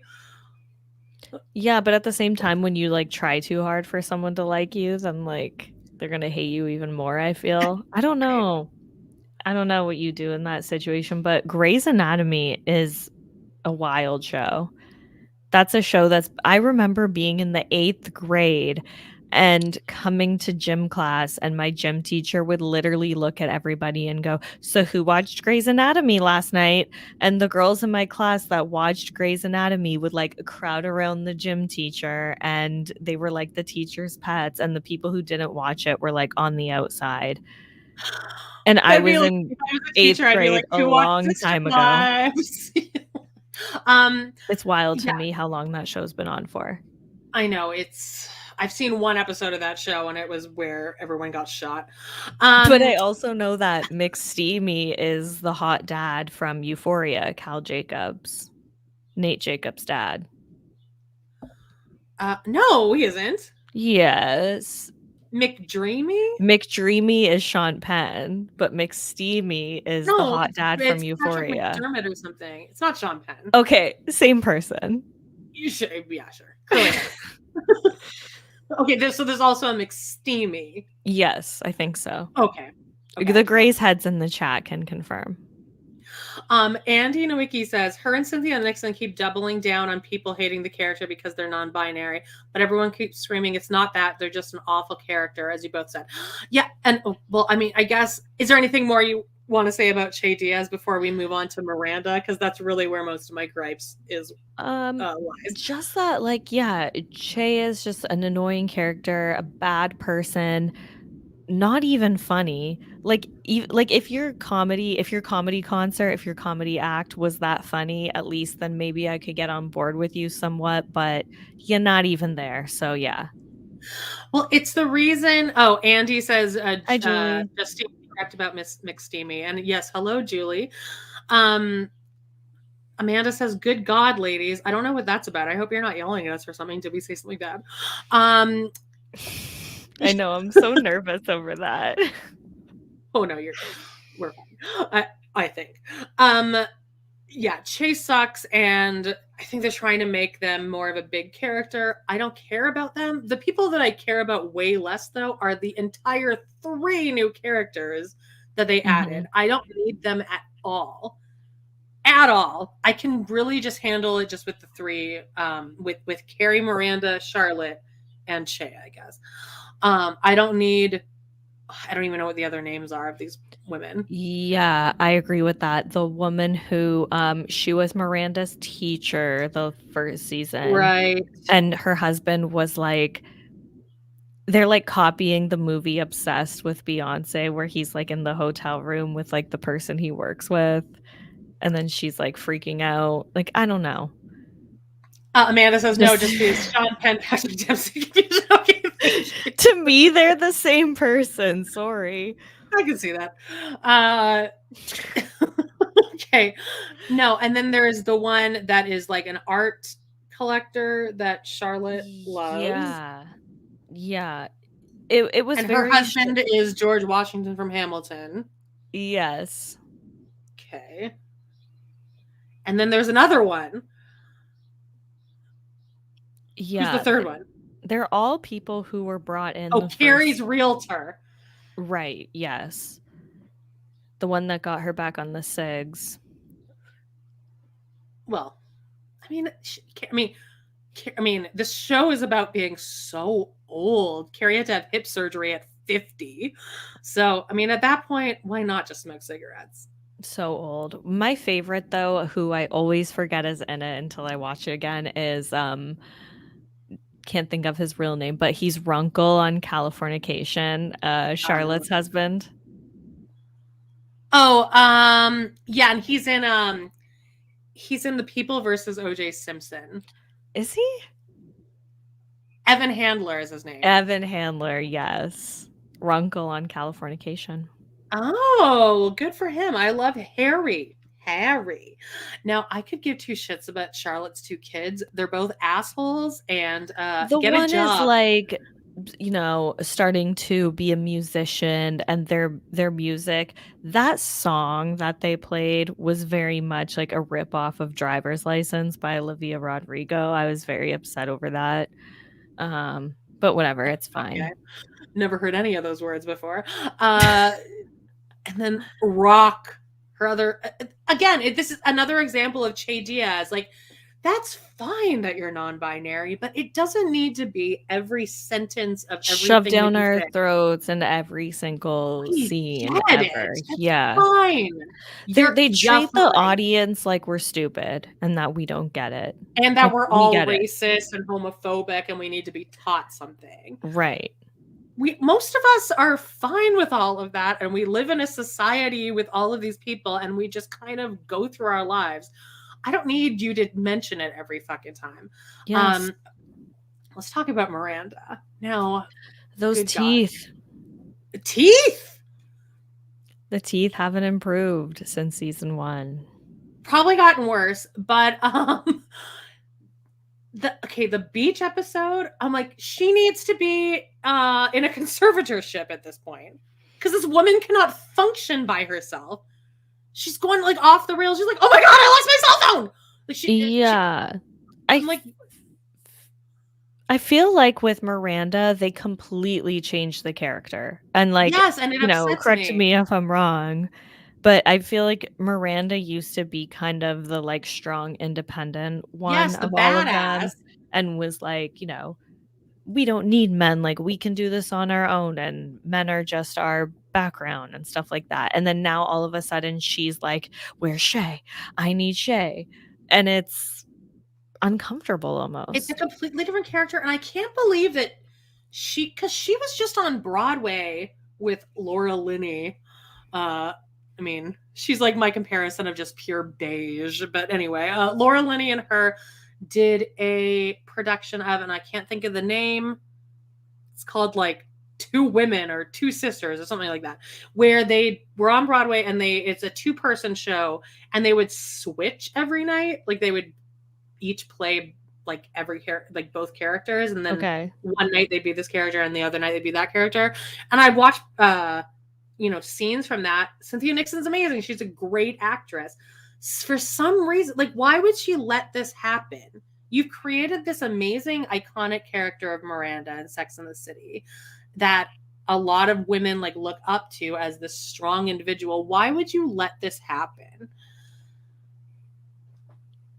I know, it's very uncomfortable. Like, even that scene of her like putting on the strap on, like, first of all, strap-ons don't look like that. It's not like a full body thing. Like, you can get a strap-on that's like just a little belt thing. Like, we don't need to be dramatic about it. And like, oh no, this was like a full, like, and she couldn't figure out how to put it on. It was like from like the 80s or something, like a full on like had like suspenders. I don't understand. Like, we don't need this. This just makes the character look stupid. It doesn't make her look like sexually empowered in any way, or like, I feel like everything that the show is like completely just taken away and like demolished by what they're doing now. Yeah, and like even her putting on the strap on, it's like, do this in the least sexy way possible. Like, what if you're like all like hot and bothered and you're like ready to like do it and like your partner is like putting on this display of And putting on the Shay's just strap on the phone, like, Yeah. yeah, Miranda's just trying to figure out the strap on, no problem. It's like, what is this? The comfort level. Oh, the comfort level that, and she's on the phone with Carrie, and Carrie's like, "Yeah, no biggie." Yet she can't say the word vagina in an ad for her podcast. Also, it's not even like a sexual ad. It's about like vaginal health. Why can't you say this? You have a sex column. Yeah. Were you not a friggin' sex column writer for, I don't know, 30 years, however long, and all of a sudden you have a problem saying an ad about like Summer's Eve or whatever it was supposed to be? Like, excuse me, Carrie. Yeah, like, and vaginal health is important. Like, this should be something that you should want to help women I with. would love if Summer's Eve wanted the shore store to be, Hit do us an up, ad for yeah. them. Hell yeah, I would do it. Like, are you kidding me? I have a ton of experience with Summer's Eve. Yes. Like, and then the whole podcast shuts down because she wouldn't do this fucking ad. And she's like, "Oh, that's too bad. That's too bad that 50 people lost their jobs today." She was acting like that was an ad for like butt plugs. And even then it wouldn't be that dramatic to do an ad about like, she was acting like it was an ad for like an escort service or something. Like, yeah, awful. Holly says, yeah. "This is so disappointing. The show used to be about friendship and sexual empowerment." Exactly. So I was never like a diehard fan of the show like since the beginning. Like I had seen a lot of episodes here and there, but I got COVID in like I think May 2021, and I like binged the whole thing. And I loved it.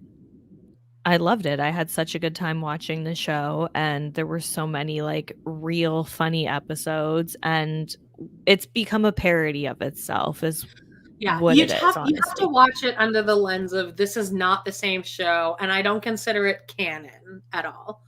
Sex and the City stopped there, and then now there's another show called And Just Like That. Yeah. Sex and the City, and then the first movie, and then second movie, and then Just Like That can go together over here. It's really rough. It's really rough. I mean, who's a worse actress though now, Cynthia Nixon or Kristen Davis? Because she's doing a piss poor job too. They have such different roles in the show, but Cynthia Nixon, because Kristen Davis, the way she acts can kind of go with her character a little bit. Like, I'm the dumb mom that just wants to wear a nice dress and go to the Met Gala. But Cynthia Nixon is supposed to be somebody going through like a huge life change and everything, and she's just horrible. But that doesn't turn you. Okay, so like you decide or you realize that you're gay or at least bisexual. That doesn't change your personality. It doesn't all of a sudden make you into this like 12-year-old like groupie. And Che isn't funny either. And like Che is living in like a mansion with a pool under the guise of doing a pilot. She probably got paid $5,000 for that. But she's living in this mansion with this pool. Huge mansion. Oh yeah, I'm in LA now. No big deal. Yeah, this is not the way Hollywood works. But also Che's like, oh well, I want to be. What was her problem with the show? She had like some. Tony Danza was supposed to play her Faja in the show, and she had dinner with him, they had dinner with him, and he was very upset because the character is Italian and he is Mexican, or no, vice versa. Right. Che is Mexican Irish. Right. Which I think they actually are in real life, which is even more annoying to me.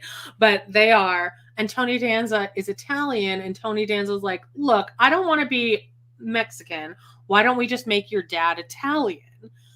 And Che's like, oh, I can't do this. I'm like, you shut the fuck up and take the paycheck. It's not like he's going for, it's not like he has to like go in blackface. It's a pretty like, yeah, fine. Let him be Italian. You can be half Italian, okay? Exactly. It's like a Hollywood role. It's like, look at the little girl from Seventh Heaven. Obviously biracial. Plays a white person on the show. Milkman, you know, sure. It's a TV show. We look past these things sometimes. Yeah, but I mean, the show is bad.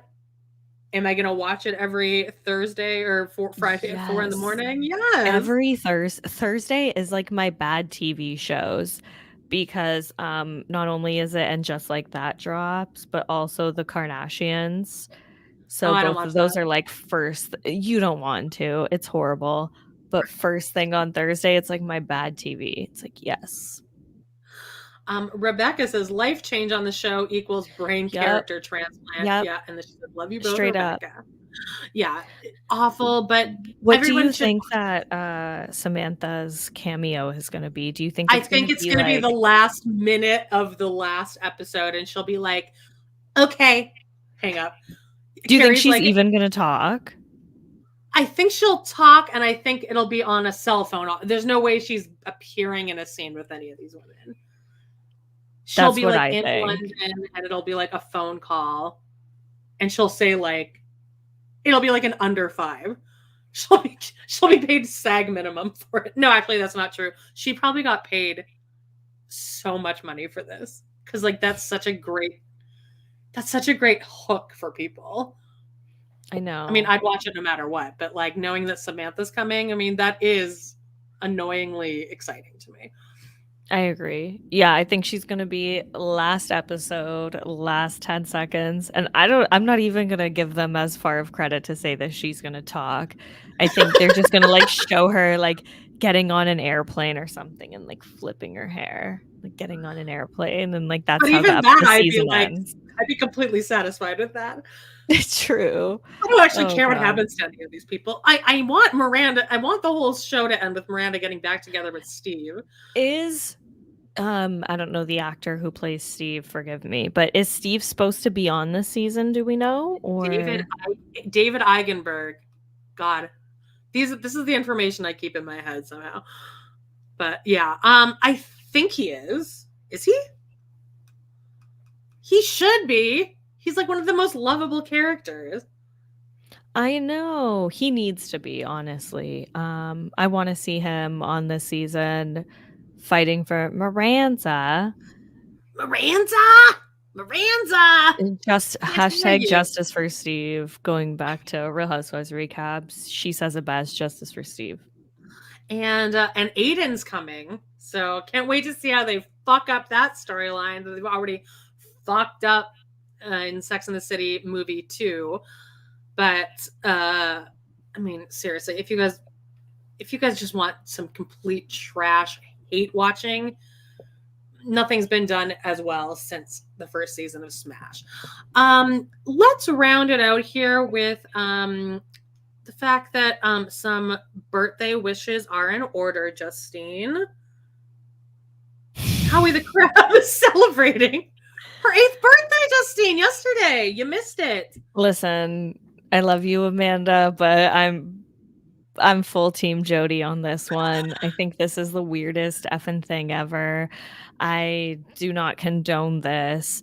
And I also am thinking that like this isn't the same crab. I feel like that's what Carling said too. There's been multiple Howies throughout the past however many months.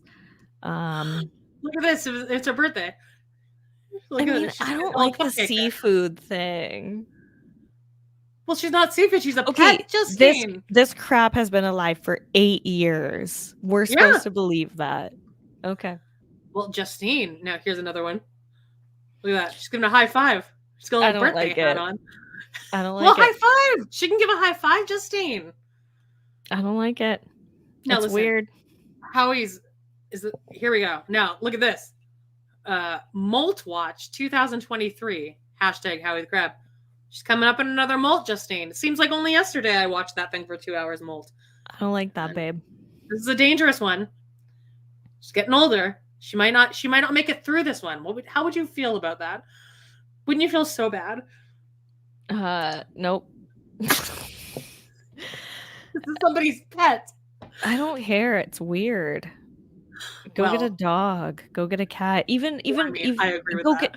Go get a hamster. They do. Or something. They have like a gopher, a hedgehog. Go get a friggin' goldfish, like a normal. They have all of that. They have every animal you could fucking name, except a dog. I don't think they have a dog, but they have a cat, a squirrel. A squirrel. They have a squirrel that they've domesticated. Bird. Hedgehog. 2 cats, I think, actually. No dog. And a crab.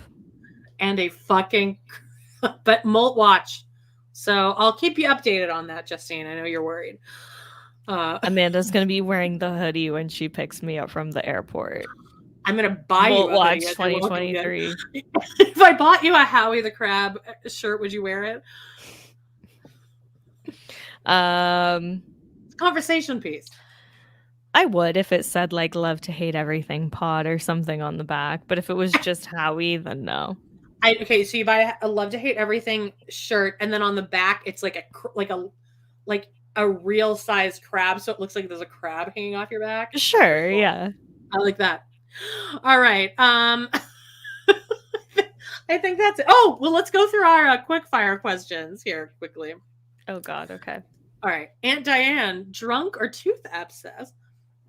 Drunk. Right. I mean, it's pretty easy. One of my all-time favorite documentaries, I will say, very jarring and disturbing if you don't know what to expect before going into that one. Oh, you're gonna see her dead body. They do not warn you at all. That shit's just there.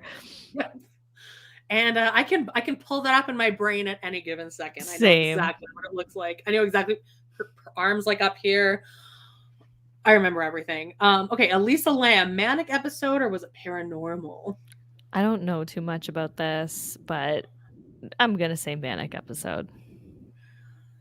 Right, but if you watch the video, so she like comes in and she keeps like looking out to like, I guess that could be part of the manic episode, but she keeps like looking, and then the elevator doesn't close. She pushes all the things, and then the elevator won't close, and then she goes out and she's like talking to somebody, and her arms are doing like this, her hands are doing this weird thing.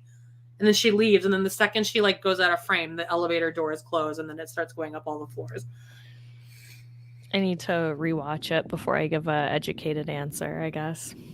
Well, it's right up your alley because it's like horrifying, and you like that shit. All right, Stevie Wonder, blind or nah? Not fully blind, visually impaired. Yeah, that's actually probably the real answer. Not fully blind. Blind hey, is an actual I saw that video of him catching the mic stand. There's no way. I mean, he caught it. No one else caught it. No one else even grabbed for it. He was # too quick. Okay. All right. Who killed John Bonet? I don't know enough about this one either. What does Julie say? The Santa? Creepy Santa, but me and Jody think Burke. Okay. I'll go with Santa. I'll go with Team Julie. You'll go with your. I've never watched like a documentary on that or anything. Watch the fucking CBS thing. It's 2 parts. It's gonna blow your fucking mind. Okay.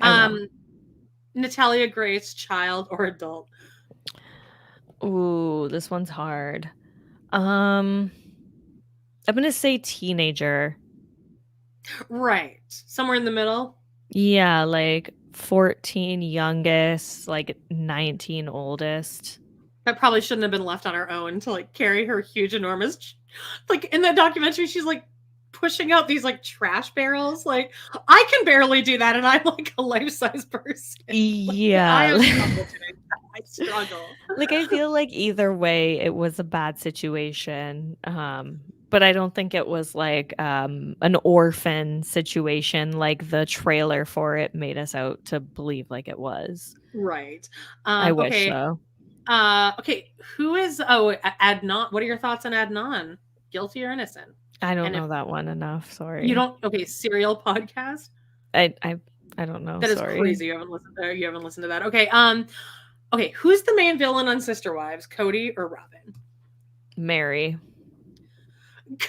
Okay, we'll explain yourself then. I just think Mary's the worst. I watching the show, I just do not like her the most. I think she's horrible. I think she gives me Katie Maloney vibes in the way where it's just like you are a miserable person and it's seeping through your Like a pores. dark cloud. I But how think would Mary with- not being there have fixed anything? I mean, it wouldn't have because Mary was first wife, so I feel like the whole family wouldn't have happened if it weren't for her. Because I feel like if it was a different wife being wife number good one, point, then they probably would have like wanted other wives to come in. You know what I mean? That's a good point, actually. Yeah. But between Robin and Cody, I definitely think Cody. I mean, I think that Robin is like a dumb biatch. But I think she's unfortunately just like a product of her environment. Like she just doesn't know any better, and they're both horrible. But Cody. But do you think she's manipulative? Like, do you think that this is exactly what she wanted? I don't know. I don't know if I think that that's what she wanted. I think maybe she wanted to be like the favorite wife. I don't know if she thought she wanted to be the only wife. Can you imagine Cody just being around? Like when you wake up, his energy. It's like, I haven't even had my coffee yet. I need you to go into the other room. I just can't picture how he would be in the morning. Like, you know, he's one of those people that's like yelling first thing in the morning. Like, oh yeah, and he jumps out of bed. Robin, I have to go to the gym and work out my gluteus maximus. My gluteus maximus is on fire. All right. Let's see. What's the most okay, well, this for you. I can't wait to hear this answer. What's the most fucked up movie you've ever seen? Oh, I like dark movies. I like movies that make me feel uncomfortable. The first one that comes to my mind is probably Kids. Oh my God, Kids. Kids that one is stuck like, with me. That one made me want to use condoms sometimes, at least.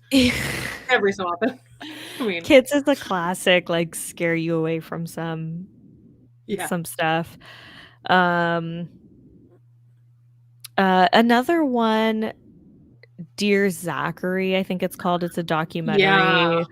That one really stuck with me. That one kind of shows the problem with Canadian, the Canadian laws or legal system. Yeah, if anyone wants a documentary that's going to kind of haunt them for a little bit, watch that one. That one but really it's also made me kind of uneasy. funny. Like, I'm impressed with how it's produced because they show a lot of like footage of them talking about, is his name Travis? I might be thinking of something else. Of the dad. You're right. And it's funny. Like it's lighthearted, but then at the end, like, my God, you're like, and I was shocked when you find out what happened. It's shocking. You watch this and you're like, what am I watching? And then it just kind of happens out of nowhere. That's a very dark one.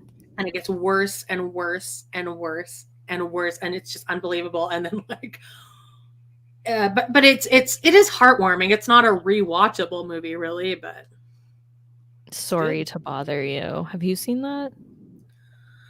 I haven't seen that. I know that it's the one where they like turn into horses or something. That sounds up my alley. Yeah, you probably would like it. It's like, I think it's about like, it's a black guy and he does like he's a phone operator, but they make him talk in like white people like voice. Okay. That's all I really know about it. And then there's like somebody wearing a horse head in it at some point. Yeah, well, you probably would like it. Okay. What would your last meal be? Ooh. See, I'm chicken wings, like a street meat hot dog, like specifically the hot dog vendor outside of Blue Jays games, like that guy. Okay. Yeah, some chicken wings, some like French fries, some pizza, like all the basic just beef like trash. Love and it. a glass of Pinot Grigio with it. You wouldn't. Well, obviously, I'd be wasted. Like, I don't even need to eat. Just like get me as wasted as possible. Or I would do like a nice steak dinner, cooked rare, some like mashed potatoes on the Rare. I'm side. a rare girl too. I love my meat Bloody. like very rare, bloody. Love Oh, it. blue. I love like a sirloin rare with a teeny bit of blood, some mashed potatoes and gravy, and let's just go with like the keg theme and like a loaf of bread with like that whipped butter. That Butter, whipped butter. So good. No craft dinner for you, huh? Listen, I used to love craft dinner as a kid, but as I got older, I still like boxed mac and cheese, but I don't like the Kraft Dinner brand anymore. Oh, I interesting. like the President's Choice brand better. Oh, I don't like that one, babe. I like the white cheddar President's Choice one. Okay, I feel like I do like white cheddar. Yes, so good. I feel like the regular Kraft Dinner one is too. They changed the recipe over the years. It's too like watery now. I agree. You should come over and try my. I was gonna dinner. say, but I'll let you make it for me and see how I like it. I mean, it has a lot of butter in it. It's like that's 3 times the butter that they recommend. Like, do you like put anything on it? Like, or do you put like ketchup or anything weird on it? Okay. Oh no, I just put salt. I put Himalayan pink salt and pepper. All right. And lastly, what's your desert island TV show? Ooh, such a good one. Jody says it's so no side salad. Me and Justine aren't eating side salad. I don't even eat like healthy when I go to eat at restaurants. Like I eat healthy when I'm like at home, but even when I go out to eat, I'm like, yeah, I feel like I need to cheat right now. Yeah. I don't know. Oh, when we do go to Stampede, even if it's all the way next year, like don't eat for 2 days prior because we're gonna go. We are doing a like food day, and then in the evening we'll do like drinks. I know I really want to come this year though because Pauly D's performing. Like, how much fun would it be to go see him there? You might come back. Desert Island TV show. I want to say like maybe the original Jersey Shore. Okay, yeah. Or like Friends, maybe. Or Friends is good. You need to pick something with a lot of seasons, so those are both good. I know. Yeah, I would say those, or like Vanderpump Rules, or Real Housewives of Atlanta, something like that. All right. I mean, none of us have said Sister Wives, but I might say Sister Wives. Because I can always have that on in the background. Always. See, if I'm on a desert island, though, I don't know how comforting it would be to watch them. I feel like they would just give me more anxiety. Yeah. It's like mustard on mac and cheese. I could see it. Because mac and cheese, when like you make it, like Southern mac and cheese has mustard in it. Like baked mac and cheese, real mac and cheese, there's mustard in it. Gives a little kick. I guess it's one of those like don't knock it till you try it type of things. Right. But I feel like if it ain't broke, don't fix it. And just that box mac and cheese, it's perfect. True. Let's see. Okay, so let's wrap this up. Once again, this week, Love to Hate TV on Patreon. Vegas surprise. Fucking Robin. And as Queen of Hearts and Dead to Me, the pilot. And that's on TRP. And smash that like, you guys. Come on. Just give it a little smash. Just a little one. And lastly here, Justine, I'll let you talk about your 2 podcasts again really quickly. Resting Bitch Face, go subscribe. It's free everywhere you listen to podcasts, and just listen to our unfiltered takes about everything. And the Shore Store is just me talking about Jersey Shore, recapping all things Jersey Shore, Floribama Shore, etc.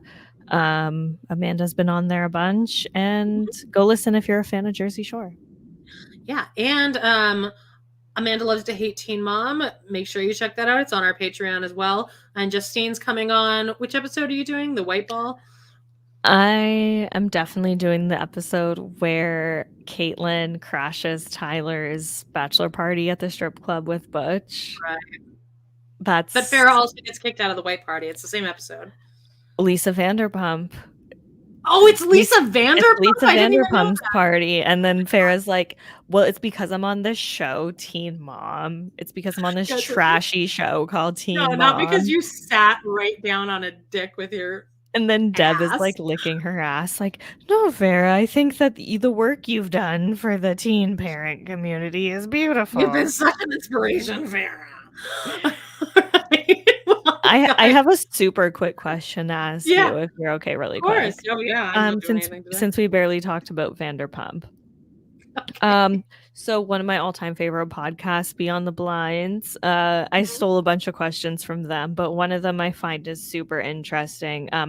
If Scandival was a movie that was getting made with Hollywood actors, who would you cast to play the roles in it? Okay, so like I feel like a young Johnny Depp I'd put as Sandoval.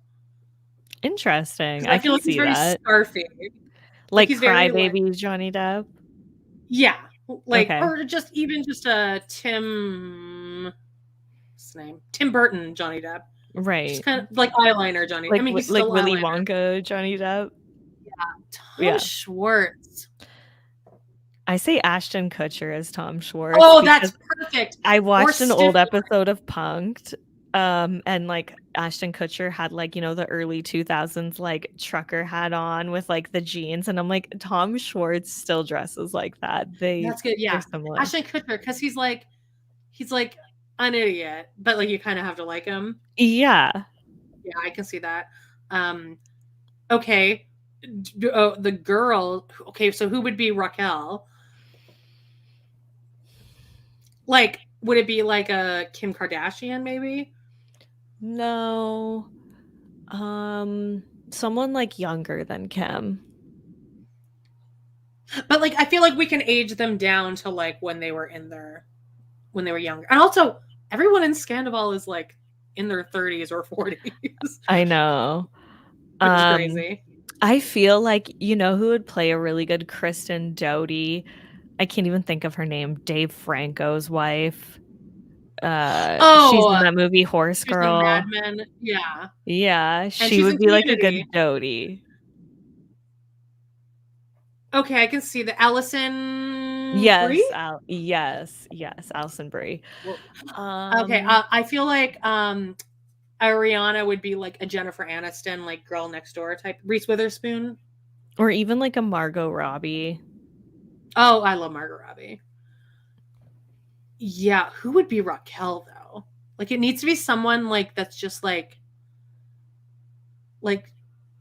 Okay, how about Tori Spelling? Yeah, Tori Spelling could do it for sure. Yeah. What about Sandoval? Like Johnny Depp. Oh, Johnny Depp. Yeah. What about like Jax Taylor? Oh, Jax. Ooh. I mean, Brad Pitt. Channing Tatum. They used to live together. Did they? Yeah, Channing Tatum and Jax Taylor were roommates back in the day. Who'd be Katie? God, Katie Holmes. Katie Holmes sucks. Yeah. Well, I mean, she's not really involved in it, so. But wait. But you need all of them. You need a James in there. You need an Allie. So who's James? God, some like skinny, coked out person. Yeah, but they need to have an accent. They have to. I know. Who's a skinny, coked out English person or Australian? You could be an Aussie. I feel like Jason Russell Momoa could do Brock. Well, obviously, yeah. Yeah. Right, let's do Russell Crowe as James. Oh my god. But like young. Yeah. All right. I like that. I feel comfortable with that. So funny. All right. Well, let's wrap this up here. You got any last thoughts? Did you have fun? I had so much fun. Thank you so much for having me. Looking forward to and just like that next week. Oh my god. Well, text me. We'll text each other at 4 a.m. ultimately. For sure. It's happening. Okay. All right, guys. Thank you. Let me get this outro lined up. And look, subscribe, Smash that like, check out our Patreon, check out Justine's 2 podcasts and her Patreon. And I guess that's it. And you're all adults. Bye-bye. Bye-bye, Walter.